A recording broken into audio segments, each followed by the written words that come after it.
everyone, welcome to my channel. My name is Chris, and today we are going to be talking about what the difference is between a growing zone and your growing season. We're going to talk about why each of them matters, or if they matter at all in certain circumstances. This is going to be a series of videos where I talk about different things to keep in mind when starting your garden. I'm going to split them up into a series of shorter videos. So what is a growing zone? This term is heard all the time. Everybody talks about your growing zone. What is your growing zone? You have to think about your growing zone. So what is that?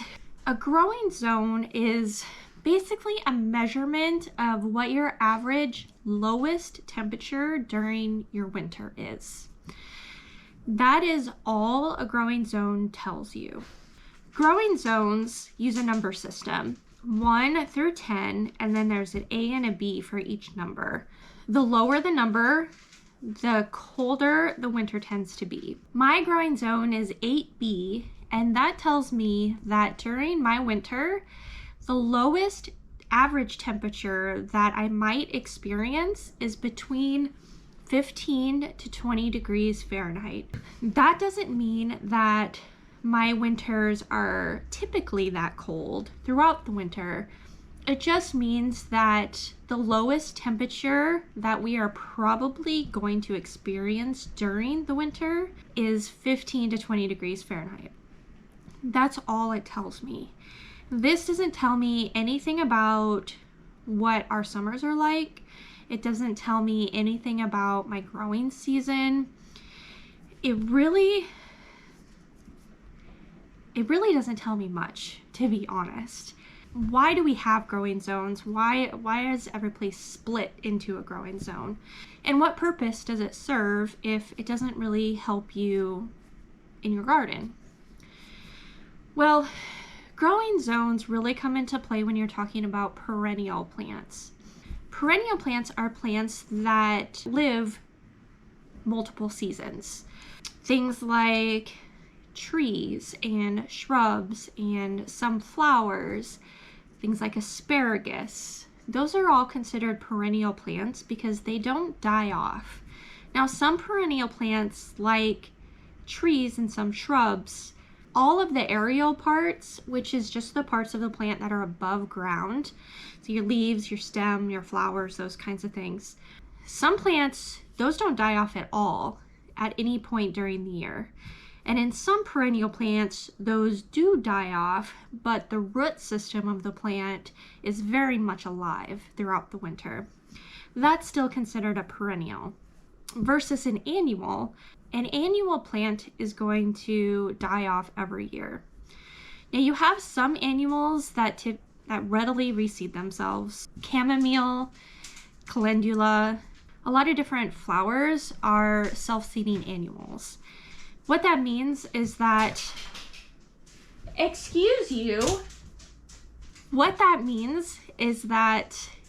although the plant dies off every year, during its life cycle, it goes through the growth, the flower, and then it produces seeds, and those seeds easily drop. So that flower comes back every year because of those seeds, and it looks like it's a perennial, but it's really not. The plant that formed those seeds, it completely died and it did not come back. The seeds are what grew into a new plant. Those distinctions are important when you're thinking about what you're going to plant. For those actual perennial plants, your growing zone is going to make a big difference. So why does a growing zone matter when it comes to a perennial plant? Well, it matters because some plants can be perennials in certain zones and annual plants in other zones. I'm going to use artichoke as an example. In my growing zone, artichokes are perennial. I can plant them once and they'll come back year after year and produce. And that's because during our winter, we don't get cold enough to completely kill off an artichoke plant. The artichoke and any other perennial plant, they can only handle so much cold. And each plant is different. So if you tried to plant that in maybe a zone 5, it's not going to be a perennial in a zone 5 because it just gets too cold in the winter and the plant can't survive it. So in a lower zone like that, then an artichoke would be considered an annual because you would need to replant it every year. And it would grow through the spring and the summer. It would produce artichokes, but then the winter would kill it off and you would have to restart the next year. Unlike my zone where I plant it once and it comes back year after year because we don't get cold enough to completely kill off the plant. That is the circumstance where your growing zone is important. When you're looking at your spring or summer garden, or even a fall garden for that matter, your growing zone doesn't really tell you much of anything. When you're looking at what varieties to plant or what you might want to grow, I would actually encourage you not to look at your growing zone because I don't really feel like it matters. What matters in that case is your growing season. Now, your growing season is determined by 2 dates.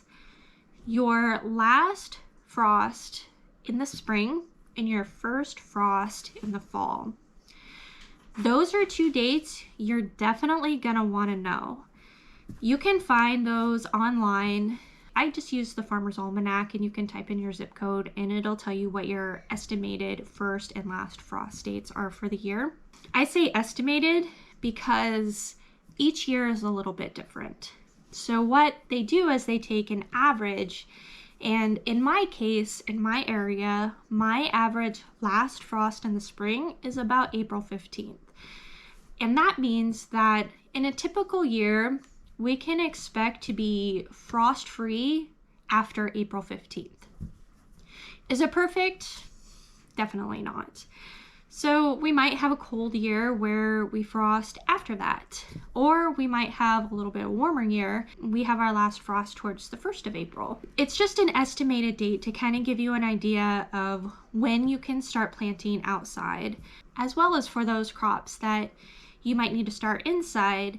You can work back from that and figure out about when you need to start those seeds inside for them to be ready to go outside when your weather is going to be warm enough for them. Your estimated first frost of the year is going to be in the fall. For my area, my estimated first frost is October 16th. When I plan my garden, I should plan to have everything harvested and out of my garden that is not cold hardy before October 16th. In between those dates is going to be what your growing season is. And to find out the number of days in my growing season, I just Google it. And I can put in how many days between April 15th and October 16th. And it will give me an answer. In my case, my growing season is 184 days. That number is really important when you're planting any kind of vegetable or flower garden. For annual flowers, you need to know kind of how long it takes for them to mature as well, and make sure that your growing season fits the amount of time that those flowers are going to take to grow and produce those flowers. The other factor that goes right alongside with the growing season is your general climate. Do you have cooler summers or do you have warmer summers? Maybe you live in a zone that gets really cold in the winter but really hot in the summer. And maybe your growing season is 105 days, or maybe it's 201 days. Maybe your growing season is a little bit shorter, but during that time, you typically are much hotter than maybe somebody else who lives some other place that has, a longer growing season, but it stays a little bit more mild there. That's going to determine what varieties are going to do well in your area. So even though my growing season is technically 184 days, I know that not all of those 184 days are going to be good for some of the crops that I want to plant, especially the warm season crops. The things like tomatoes and peppers and squash, those things that like heat. In my climate, it doesn't really start warming up until towards the end of May. So usually between Mother's Day and Memorial Day, which is about mid-May to the end of May, that's when it actually starts warming up a bit and we start seeing more of the 70-degree weather. Whether that's perfect to start putting tomatoes out, but that's still not warm enough for things like peppers. It doesn't actually get warm enough for peppers till into June. And then we start warming up into the 70s, some 80s, and our overnight temperatures start staying above 50 degrees. When you plant peppers, that's really important. You want your overnight lows to stay above 50 degrees for the most part. An occasional dip below that isn't going to be a problem, but for the most part, you want it to stay above 50 degrees. In my area, that usually happens around the beginning of June. I know that my growing season for a tomato or a pepper is much shorter than 184 days. I have to take my climate into consideration as well. If you're new to a place and you're not sure what your climate is, just ask people. Ask your neighbors, ask other gardeners in the area, farmers if you live in an agricultural area. I can pretty much guarantee you that you'll find somebody who will want to tell you everything and more that you would ever want to know about the climate in your area. Don't be shy, because you're going to find people who are then going to be so excited that you asked them. Asking other people in your area about, your climate and other things too, like what pests you can expect to encounter. It helps build community. It helps people work together, and that builds a really good community with each other, and that's really important. So to kind of wrap up all of this, your growing zone is only important for perennials.